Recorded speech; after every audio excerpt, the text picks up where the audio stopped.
And we have Solheim data. And 2 upgrade points. Let's go. Okay, so going to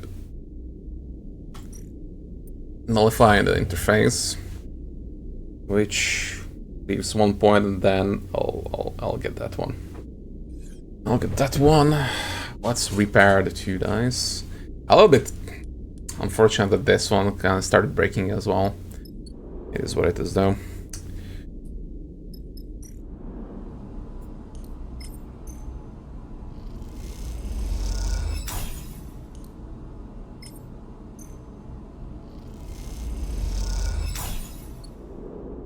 Glitches shouldn't be that big of a problem.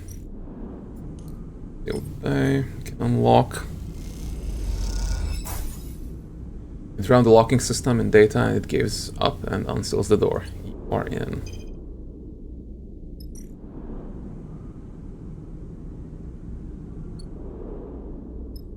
Old fabricator. Print component. There is a faded old neovent printer. The bay feeding the data should authorize the component vending process. Buffer machine is corroded and collapsing. It only has a few prints left before its pile of scrap. Interesting. Can we work on? Oh, now I can do interface jobs. Sure. Let's see. By batching the arrays by array type and applying fixes across all of them, you make rapid progress.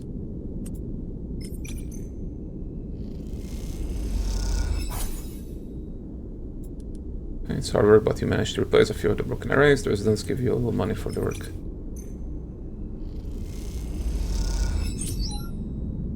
Work tirelessly to make repairs, and you are rewarded with a rich and generous meal with some of the residents. Stuff. Let's... Oh shoot, I should have repaired some of the dice. Well, hope I'm not going to roll 2 ones because I have 2 glitches. Oh, for fuck's sake.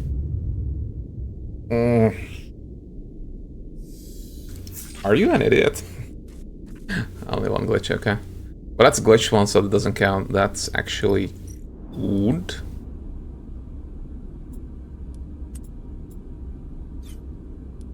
This 4 seems a bit... That's a nice touch. Came out of a repaired slot. Seriously, mate. Seriously, mate. Come on, baby. Yeah, I'm going to use a 6 there.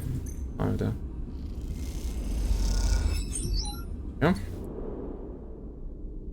Food, let's get supplies, and here.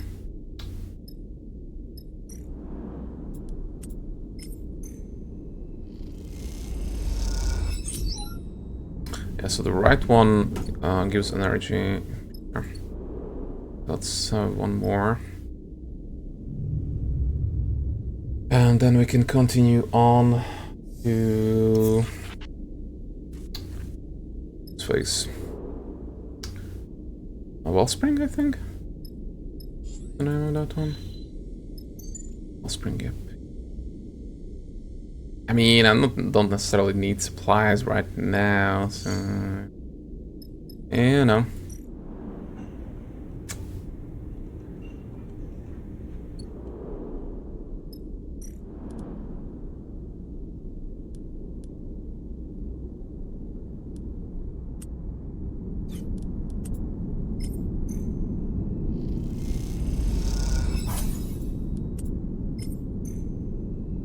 Yeah, I'm getting these repaired dice now from that slot.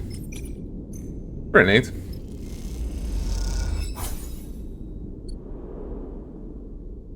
Okay. Sure. Wait for it. Beautiful Wellspring, Wastewater Extraction Facility. It'll be on 1-1, but that's fine. Don't mind that. Seraphin! The shout echoes through the ship, reaching you in the cockpit. You see the angle of Seraphin's head to change, but he does not respond otherwise. Did you hear that? Surfing size. Yes, I heard. Looks back at you. Out you go, see what they want. Investigate. You must strap from your seat and glide out of the cockpit. You run into Blaze in the corridor. Where's Starfin? It's got to be the guilty one. They look impatiently over your shoulder. Who shakes their head. Come on. I need to see this. You follow the irritated Blaze through the ship down into the cramped storage unit stuck between the main ship and the hull. As you enter, you are greeted by total chaos. Amber globs of liquid rations float in the air and cling to the walls while chunks of dry food spin slowly, breaking into crumbs. See? Bliss fumes. Someone opened up one of the supply crates and feel like this. Went to a crate in the storage netting with the lid pushed open. Look at the mess spilling out from the crate. Could have done this. I don't think Seraphin did this. Let's look around at the floating food. Who then? You can see they doubt Seraphin did it, too, but they clearly need to direct their anger at someone. Look across the cloud of food and drink, glittering in the rig's fluorescent lights. What a waste. This puffs off out their cheeks. I need a break from the ship. Look at you. Help me tidy this up. You spend the rest of the journey packing the crate away and disposing of the spoiled supplies, but as you do, you can't help but wonder what actually happened here. When you are finished, you take one last look around the storage bay. As you gaze around the now cleared space, you have the same feeling of being observed by unseen eyes as you felt in the tunnels of Holmes Rock.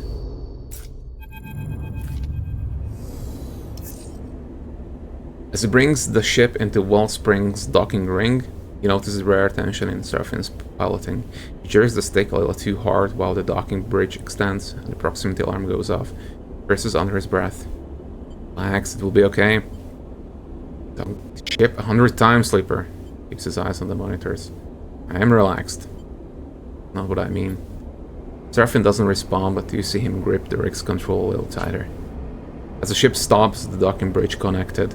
You lean forward and look out at the cockpit windows, trying to get a good view of the icy surface of Wellspring below.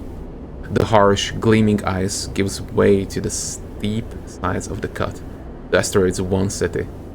It glows and steams with warmth. Peering down into it, you cannot see the bottom.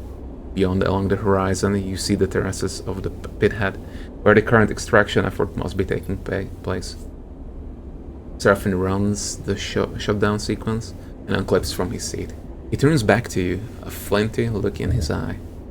I'm going to head down into the cut. I've got a few leads to follow up on. You get a sense he isn't asking for permission. Fine by me? He nods, grunts, and glides out of the cockpit. You turn and watch as he pushes past Bliss in the doorway. I missed something? Bliss shoots you a look. He seems even more irritable than usual. It's his business. Fair enough. Bliss sighs. Looks like a stopover at Wellspring for a bit then? They zip their jacket. I'll be in the markets. Bliss lanes unlikely to come out here to pick a fight with the Lodic Syndicate. Bliss shrugs. They turn and head towards the airlock, whistling softly as they do. I'll wait with the ship, and his voice echoes through the thin interior wall of the corridor. Got archiving to catch up on. I did that yesterday. She pauses. There's nothing older than 1,000 cycles on that snowball anyway. Wellspring, the base of the Lodic Syndicate. As you look out across its icy surface, you remember Malik, the captain whose ship you saved, and for whom you surveyed the icy asteroid. You also remember how he promised to repay you for your actions should you ever cross paths again. Perhaps Wellspring is a good place for you to make that happen. After all, if Seraphin's sister is here, surely the Lodic Syndicate would be best placed to find her. Ooh, big nice chunk here. Okay. There are 2 access points. Wellspring Pithead and Wellspring Cut. Let's see. In the Cut, dirty, wet, and thriving. The Cut is a layered industrial city that is as intimidating as its inhabitants. So, gauge and interface. North, Pithead. I'll take a pass. Okay. First, we need to gain access at the south part of the city, or city asteroid. Yeah. Well, start with the threes. Act like local. The car is filled with low-tech workers, which makes for a brash and bold atmosphere. You'll need to be same if you want to explore.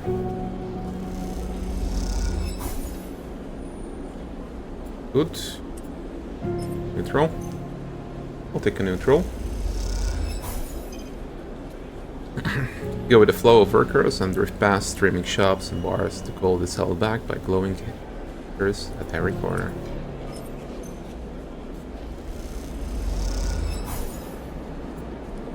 There's a 6.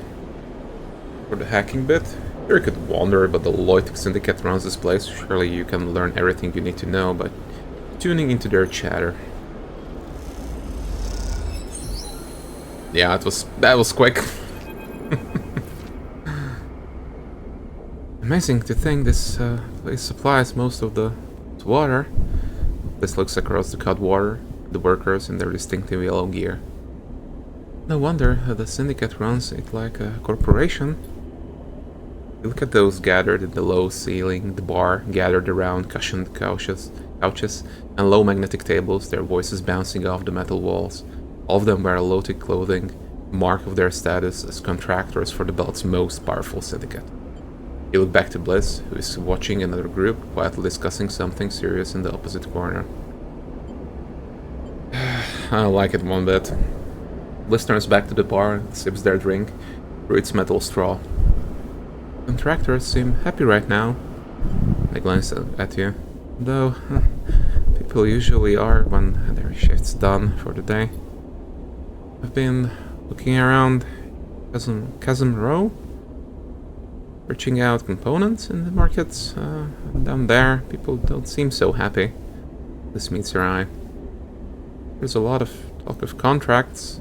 Lotic's been taking down its workers, giving the war in the inner systems an excuse. They play with their metal straw, swirling the orbs of liquid in their sealed glass. Pressure is building, Sleeper. We didn't hang around here much longer. We need to give Seraphim time. Well, this raises an eyebrow. Sounds like I'm not the only outsider who's been hanging out in Chasm Row. Heard someone complaining about a rude young man asking too many questions. Bliss smiles. Who else could that be? They laugh. That's the place to start. You want to find our boy? He said he was asking about the Rhine market.